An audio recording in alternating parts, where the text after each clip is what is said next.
जैसा कि उद्धव जी ने और अरविंद जी ने बोला, लोकतंत्र खतरे में है और भारी खतरे में है। कैसे इलेक्टेड की जगह सिलेक्टेड लोग जो हैं वो जनता को चलाते हैं, वो सरकारें चलाते हैं, जबकि लोकतंत्र का मतलब है इलेक्टेड। ये गवर्नर है सिलेक्टेड। तो एलजी कौन कौन बनाता है? एलजी की कभी कभी एलजी ने कोई जनता से कोई या गवर्नर ने किसी जनता से कोई मैंडेट लिया? नहीं लिया। अपनी मर्जी का गवर्नर लगा दिया, तंग करो चुनी हुई सरकार को। अगर सरकार इनकी नहीं बनी, हमें भी बजट सेशन के लिए सुप्रीम कोर्ट आना पड़ा। हमारे तो गवर्नर साहब इस बात से भी मुकर गए थे बजट सेशन में कि मैं माई गवर्नमेंट नहीं कहूंगा। तो हमने कहा जी माई गवर्नमेंट क्यों नहीं कहोगे आप? आपकी गवर्नमेंट, आपके सम्मान किया आपने, तो भाषण जो लिखा है वो तो पढ़ना पड़ेगा आपको, वो तो संविधान में है। इसके लिए भी हमें सुप्रीम कोर्ट से ऑर्डर लेना पड़ा कि आपको माई गवर्नमेंट कहना पड़ेगा, वरना दिस गवर्नमेंट कहने वाले थे। दिस गवर्नमेंट मतलब जो राजभवन है पूरे देश में वो बीजेपी के हेड ऑफिस बन गए हैं। जो गवर्नर है वो स्टार कैंपेनर बन गए हैं बीजेपी के। ये लोकतंत्र नहीं है। गुलदस्ते में एक ही तरह के फूल नहीं हो सकते। भारत एक गुलदस्ता है, हर फूल का अपना अपना रंग है, हर फूल की अपनी खुशबू है। तो एक माला की तरह भारत है, हर माला का मन का जो है वो अलग अलग रंग का है। लेकिन ये चाहते हैं हमारा ही हो सब कुछ, हमारा ही हो सब कुछ, हम ही राज करें। जैसा कि अरविंद जी ने बताया, अगर जीत के नहीं आते, इलेक्शन से नहीं आते, तो बाई इलेक्शन से आ जाते हैं। अगर बाई इलेक्शन से ना आए तो खरीद लेते हैं। तो देश के लिए लोकतंत्र जो है, जैसा कि अदूर जी ने कहा कि विपक्ष नहीं है हम तो देश को प्यार करने वाले लोग हैं। असल में असली जो विरोधी हैं देश के, वो हैं जो देश को चला रहे हैं, जो लोकतंत्र की हत्या कर रहे हैं, जो हर रोज धज्जियां उड़ा रहे हैं लोकतंत्र की। तो दिल्ली की, उसके बाद आपको सुन के ताजुब होगा, 2015 में शक्तियां छीन ली, तब 67 सीट आई थी 70 में से।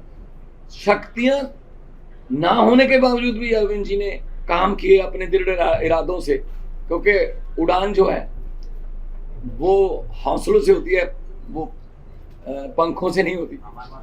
तो शक्तियां छीनने के बाद भी काम किए। 2020 में दोबारा शक्ति दी लोगों ने, 63 सीट्स। अब इनको यही दिक्कत है कि हम लोग अब एमसीडी भी हार गए।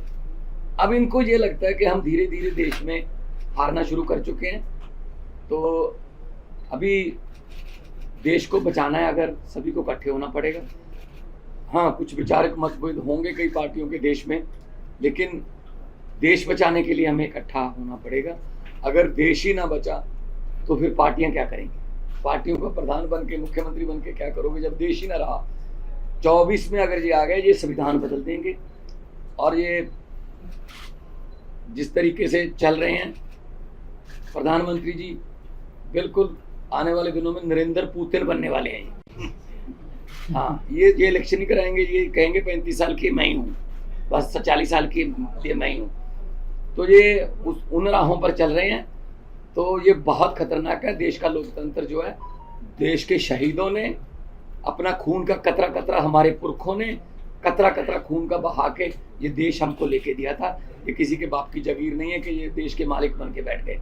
इनकी कोई कुर्बानी, देश को आज़ाद करवाने में इनका कोई योगदान नहीं है, लेकिन जो आज़ादी के परवाने थे उन्होंने देश लेके दिया। और देश को ये किन हाथों में बेच रहे हैं, कैसे हर रोज बैंक बिक रहे हैं, रेल बेच दी, तेल बेच दिया, एयरपोर्ट बेच दिया, सब कुछ बेच दिया।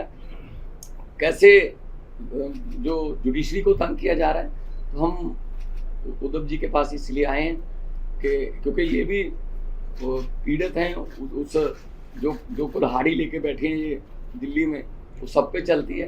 तो इसके लिए हम सबको इकट्ठा होके देश को बचाने वाली पीढ़ियां हमसे सवाल पूछेंगी, जब लोकतंत्र खत्म हो रहा था तो आप क्या कर रहे थे? कम से कम हम जवाब देने के लायक रहेंगे कि हम कोशिश कर रहे थे, हम के बाद इनके विरुद्ध इकट्ठे हो रहे थे, हम लोगों को 140 करोड़ लोगों को ये बात मीडिया के जरिए अपनी अपनी भाषा में समझा रहे थे। तो लोकतंत्र को बचाने के लिए आज हम आए हैं। और मुझे खुशी है कि उद्धव जी ने बहुत ही साथ दिया, और पहले भी बहुत से मुद्दों पर हम लोकसभा में इकट्ठे लड़ते रहे हैं, शिवसेना के जितने भी MP साहबान होते हैं। तो मैं इनका बहुत आभार भी व्यक्त करता हूँ कि हमें